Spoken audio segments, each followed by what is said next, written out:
જય શ્રી રામ. આજે વાત કરવી છે આત્મસમર્પણની. વાત છે પ્રાચીન કાળની. એ સમયે મિથિલા નગરની અંદર એક રાજા રાજ્ય કરતા હતા.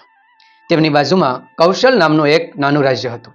મિથિલાના રાજાએ એક કૌશલ રાજ્યને જીતવા માટે એના ઉપર ચડાઈ કરી અને ભયંકર યુદ્ધ થયું. મિથિલાનું નગર ખૂબ મોટું હતું, તેનું સૈન્ય પણ વિશાળ હતું. સામે કૌશલ્યનું નાનું એવું સૈન્ય હતું, છતાં પણ બહાદુર હતું. એ બહાદુરીપૂર્વક લડ્યું, પરંતુ વિશાળ સૈનિકો સામે એ કેટલું ટકે.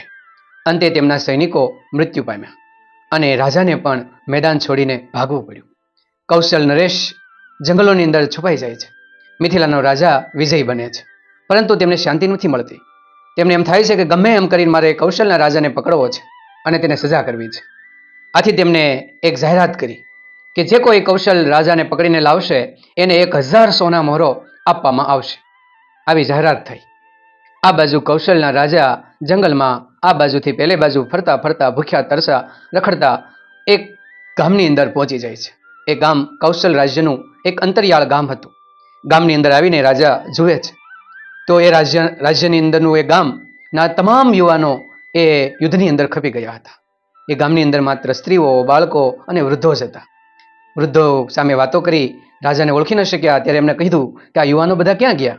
ત્યારે એમને કીધું કે કૌશલ રાજાનું જે યુદ્ધ હતું એની અંદર અમારા યુવાનો જોડાણા અને યુદ્ધની અંદર બહાદુરીપૂર્વક લડતા લડતા મૃત્યુ પામ્યા. રાજાને ખૂબ દુઃખ થયું. યુવાનો ન હોવાને કારણે એ ગામની ખેતી નિષ્ફળ ગઈ હતી. સ્ત્રીઓ, બાળકો, વૃદ્ધો એ ભૂખથી તળવળતા હતા, કારણ કે પાક ન હતો, ખાય શું?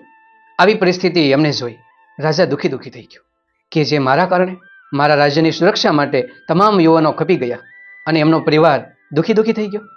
હું આ કઈ રીતે જોઈ શકું? કૌશલ રાજા ત્યાંથી નીકળી જાય છે, સીધા મિથિલા નગરીની અંદર પહોંચે છે અને મિથિલાના રાજાની સામે હાજર થાય છે અને કહે છે કે હું જ કૌશલ રાજ્યનો રાજા છું. તમે મને પકડી લો, પરંતુ તેના બદલામાં તમે મને 1000 સોનામોરો આપો અને એ સોનામોરો હું પેલા ગામને આપીશ. અને તેમને આખી વાત તેમને કીધી.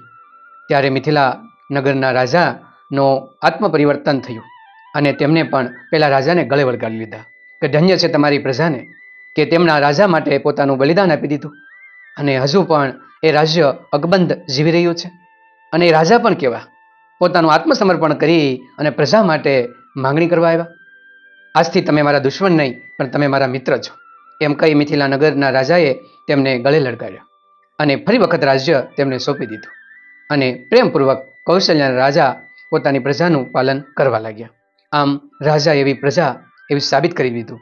જ્યારે પ્રજા એવા રાજા પણ થઈ ગયા, કારણ કે પ્રજાના દુઃખે દુઃખી થાય એ જ ખરેખર સાચા રાજાનું કર્તવ્ય એ કૌશલ નરેશે નિભાવ્યું હતું.